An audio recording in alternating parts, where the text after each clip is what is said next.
একবার ঝামেলা বাঁধলো শ্রীকৃষ্ণের সুদর্শন চক্র ও হনুমানজির মধ্যে। কিন্তু তার আগে জেনে নেওয়া দরকার যে সুদর্শন চক্রই কেন।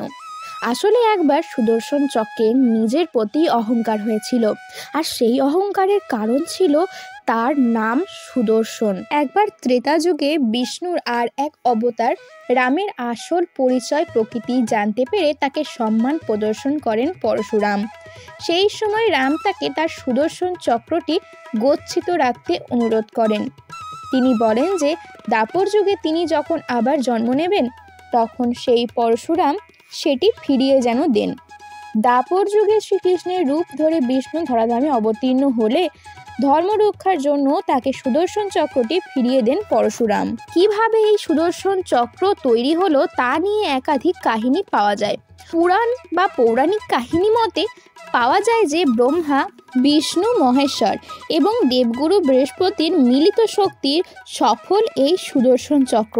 আবার অনেক জায়গায় বলা আছে যে দেবশিল্পী বিশ্বকর্মা সুদর্শন চক্র তৈরি করে দিয়েছিলেন। সুদর্শন চক্রের সুদর্শন শব্দটি তৈরি হয়েছে দুটি আলাদা শব্দ জুড়ে, সু এবং দর্শন, যার অর্থ দর্শন পাওয়া শুভ।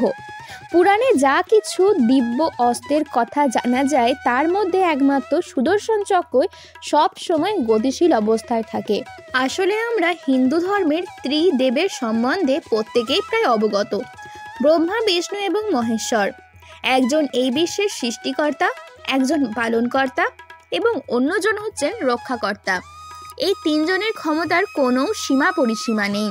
এই তিন সর্বোচ্চ দেবতা তিনটি বিশেষ অস্ত্রের অধিকারী ছিলেন: ব্রহ্মার ব্রহ্মাস্ত্র, মহাদেবের ত্রিশূল এবং বিষ্ণুর সুদর্শন চক্র। শ্রী বিষ্ণু এবং তার অন্যতম অবতার শ্রীকৃষ্ণ এই সুদর্শন চক্র ব্যবহার করে অনেক দৈত্য এবং দানবকে হত্যা করেছিলেন।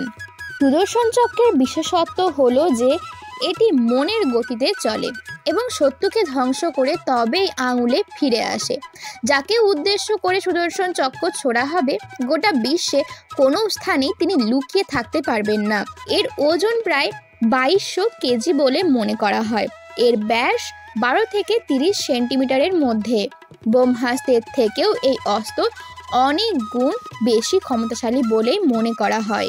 একদিন ভগবান শ্রীকৃষ্ণ তার সুদর্শন চক্রর খুব গর্বের সাথে ভাবছিল, আমি প্রভুর খুব নিকটের একজন এবং আমি তার খুবই প্রিয়। আসলে আমাদের ভগবান শ্রীকৃষ্ণ অহংকার ধ্বংস করবার জন্যই বিশ্বজগতে প্রচুর বিখ্যাত। সুদর্শন চক্র তখন আরও ভাবছিল যে সে খুবই শক্তিশালী, কেননা তিনি সবসময় ভগবানকে সুরক্ষা দিয়ে থাকেন। কোনো কঠিন কাজের জন্য শ্রীকৃষ্ণ সুদর্শন চক্রের ওপর নির্ভর করেন। সুদর্শন চক্রের এই অহংকার বুঝতে পেরে ভগবান শ্রীকৃষ্ণ তার এই অহংকার চূর্ণ করবার সিদ্ধান্ত নিলেন। একদিন শ্রীকৃষ্ণ অভয়ারণ্যে তপস্যায়রত হনুমানকে ডেকে আনার জন্য সুদর্শনকে পাঠালেন।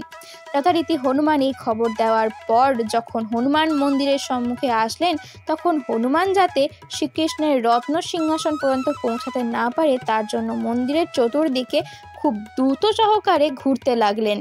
হনুমান ভাবলেন, আমি কিভাবে আমার প্রভুর সাক্ষাৎ লাভ করতে পারি।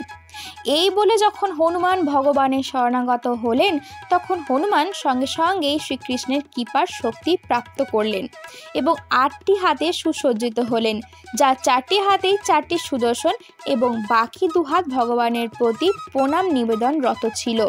এরপর হনুমান তার সুদর্শন চক্রকে আর আটকাতে পারেনি। তাকে অগ্রাহ্য করে তপস্বী হনুমান শ্রীকৃষ্ণের সাথে দেখা করলেন। সুদর্শন তখন অনুতপ্ত হৃদয়ে তার সেই অহংকারের কথা বুঝতে পেরে শ্রীকৃষ্ণের কাছে ক্ষমা চাইলেন।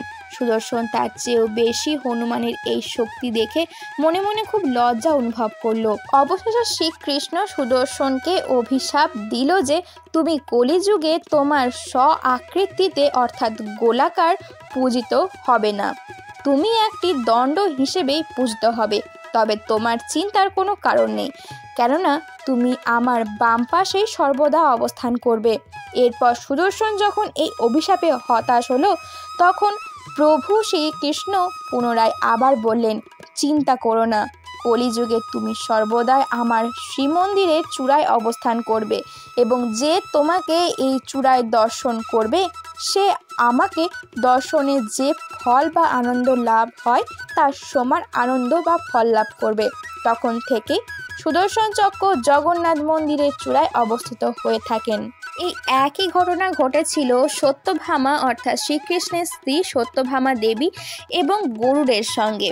তাদের অহংকারও ঠিক এরকমভাবেই চূর্ণ হয়েছিল। তবে সেই গল্পটি নিয়ে আসবো অন্য আরেক দিন। আজকে যদি গল্পটি ভালো লেগে থাকে তাহলে রাধে রাধে। চ্যানেলটি সাবস্ক্রাইব করে আমাদের পাশে থাকবেন।